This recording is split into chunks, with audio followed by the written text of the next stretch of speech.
This video is brought to you by Squarespace. Whether you need a domain, website, or online store, make it with Squarespace. Check out squarespace.com/VisualPolitik for a free trial. Link below.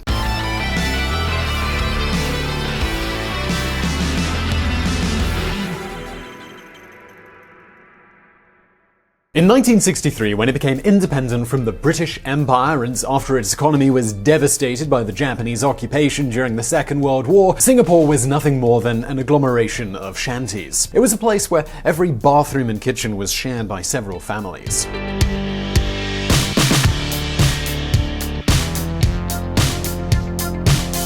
Things at the economic and social level, they were hard, and they weren't very different at the political level either. The truth is that Singapore's beginnings, they weren't all that promising. See, at first, Singapore united with Malaysia, but the romance, it didn't last very long.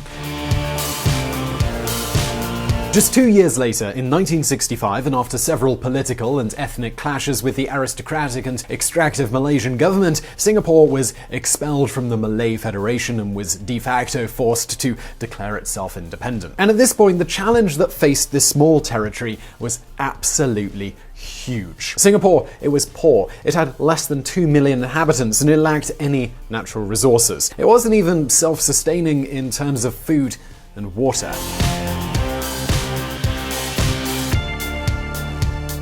But hold on a second, because the story that we all know, it's a bit different, isn't it? I mean, today, just 5 decades later, Singapore is an independent country, and this city-state is one of the capitals of the world and one of the richest territories on the planet. Check out this graph.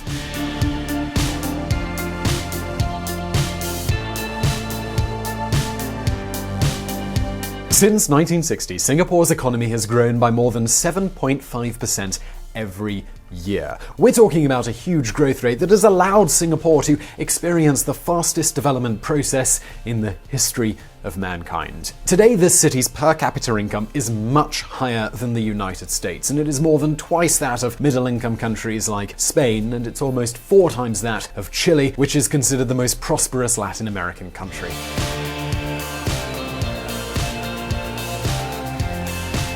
And you really can't say that this isn't quite amazing. Now, the question we can all ask ourselves is, well, how did this tiny city-state achieve such a huge amount of economic growth? Well, let's take a look at that.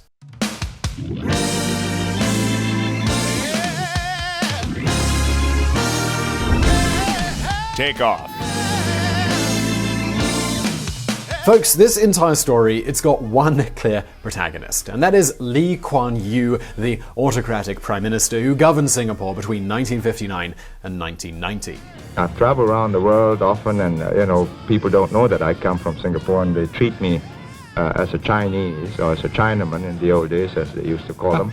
Now, few people would have bet that this country would end up having a bright future. And folks, Lee Kuan Yew's first years leading Singapore, they really didn't bode well. As Secretary General of the Popular Action Party, a party that belonged to the Socialist International Party, this prime minister initially flirted with so-called import substitution industrialization policies. This is a political approach that blindly commits to protectionism as a way to achieve development. This was something that was actually particularly popular throughout the 20th century in Latin America. And actually, in a way, it still is.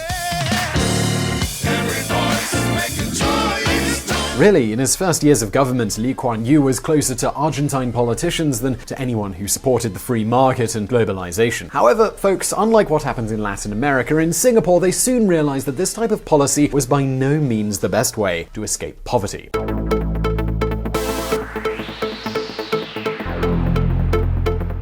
That's why, starting in 1965, a very different approach was launched. A political and economic commitment that transformed Singapore completely. They opened up to the global market.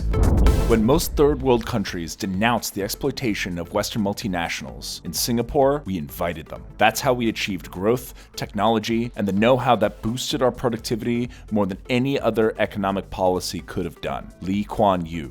Now, Singapore hasn't been anything close to a prototype of an orthodox libertarian state where the government doesn't interfere in any economic activity. On the contrary, the Singaporean government has played and still plays a very important role. But before we carry on, let's just say that they did it in a very different way than we're used to. For example, as was the case in old Europe.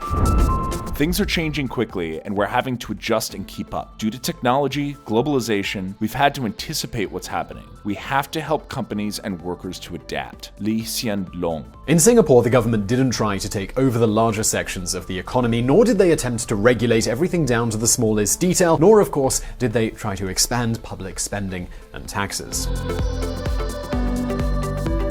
Quite the opposite. In Singapore's case, we can basically think of it as a state company, or better yet, a city company. You own the company. That's right. You, the stockholder. That is, Lee Kuan Yew understood that Singapore needed to attract capital and professionals so that the country could grow and develop.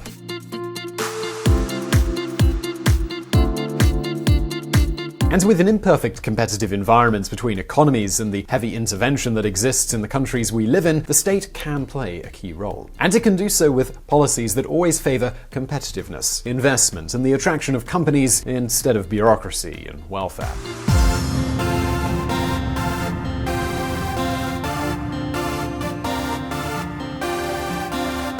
That's why the Singaporean authorities developed institutions to guarantee legal security and efficient management of the city. They promoted economic sectors through public-private collaboration, drew up an ambitious productive infrastructure program, and most importantly, promoted savings. And that's not all. All policies were designed within a strict budget stability framework and always with the mindset of integrating them with private agents, something that rarely happens in countries like Spain or Italy or, of course, Argentina. Alright, so allow me to explain.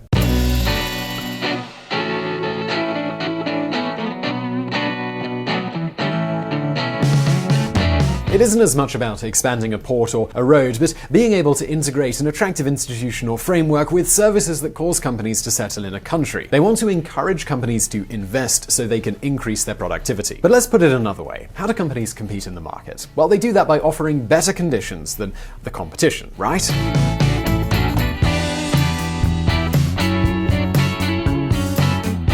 Well, Lee Kuan Yew, he understood that in our world, competition between countries is not very different. Therefore, perhaps the best way to see and understand the keys to Singapore's success is to view the city-state not as a country to be used, but as a service provider in a competitive industry. In Singapore, the government understood that the community itself, the city itself, was an asset, and that, well managed, it could become a competitive advantage.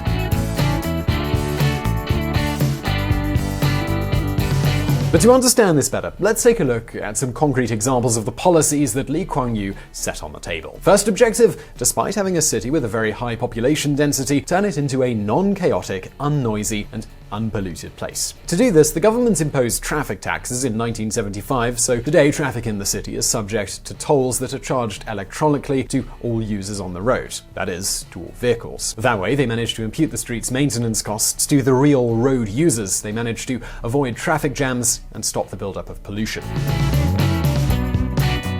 The result of this approach has been that today Singapore, despite having a very high population density and being one of the economic engines of the world, has very fluid traffic, and in addition imposes maintenance costs based on each driver's use of the road. That is, if the benefit you gain isn't greater than your toll, which is the maintenance cost of the road itself, then you can leave your car at home. And if the benefit is greater, then you have roads through which you can move quickly. It's really a pretty smart system. Of course, to make this all possible, Singapore developed a fantastic, very efficient and affordable public transportation system. Another much more controversial measure due to its paternalism is forcing all workers to invest a quarter of their salary into a rigid national savings plan that's also managed by a state organization. With this program, the island's government gets workers to accumulate savings with which they can pay for health services, educational services, and their own retirement. And while that happens, the state gets the capital it needs to invest in projects in and out of the country that are understood as being essential for the city's competitiveness. In a certain way, workers don't only become users, but also investors in this city company. Of course, these types of interventions, where the state maintains clear leadership, are complemented by a policy that favors free enterprise and one of the freest regulations in the world in terms of capital, goods, and worker circulation.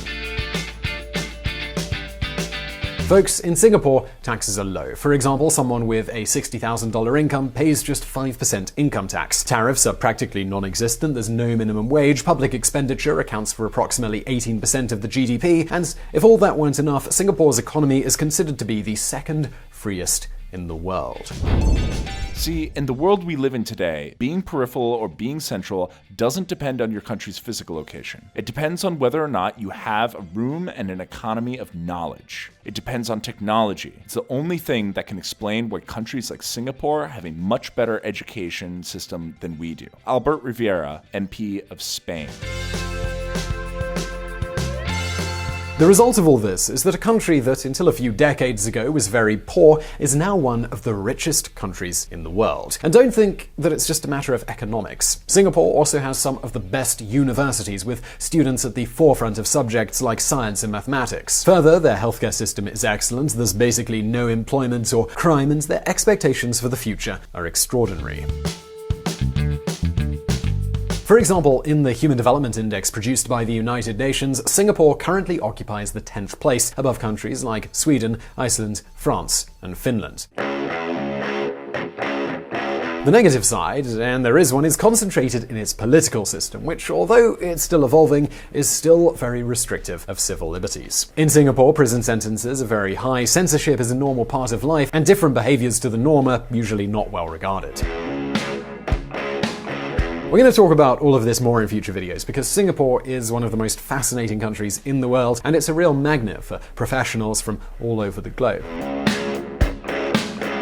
So I really hope you enjoyed that video, and before we wrap up today, let me tell you about Squarespace. If you've got an important message to share, why not do it with Squarespace? Maybe you're like me and you need a place on the web for people to find you, or maybe you're just starting a new business and you need to set up an online presence or store. Well, all of that is possible with Squarespace. On Squarespace, it all starts with a stunning template, and with names like Pursuit and Royce, you know they're cool. But seriously, they are very good-looking templates. Or if you hate beautiful templates, not judging here, you can start from scratch. Squarespace make it super easy to make something that looks amazing. You can also easily move over an existing domain, and if you've hosted a website elsewhere in the past, you know that's going to be a good idea, because hosting on Squarespace is going to be easier. And once you've gone through that easy customization process, there's no updates, there's no patches, there's no tech BS to deal with, because no one likes any of that stuff. But do you know what people do like? Squarespace's 24/7 customer support. They're there to help you whenever you've got a question. And Squarespace isn't just about an online presence. As I said, if you're starting a business and want to sell online, Squarespace is a great place to do it. Look, whatever you're looking to do online, just do it with Squarespace. Head to squarespace.com for a free trial, and when you're ready to launch, go to squarespace.com/VisualPolitik, and you'll save 10% off your first purchase of a website or domain. And as always, thank you for watching.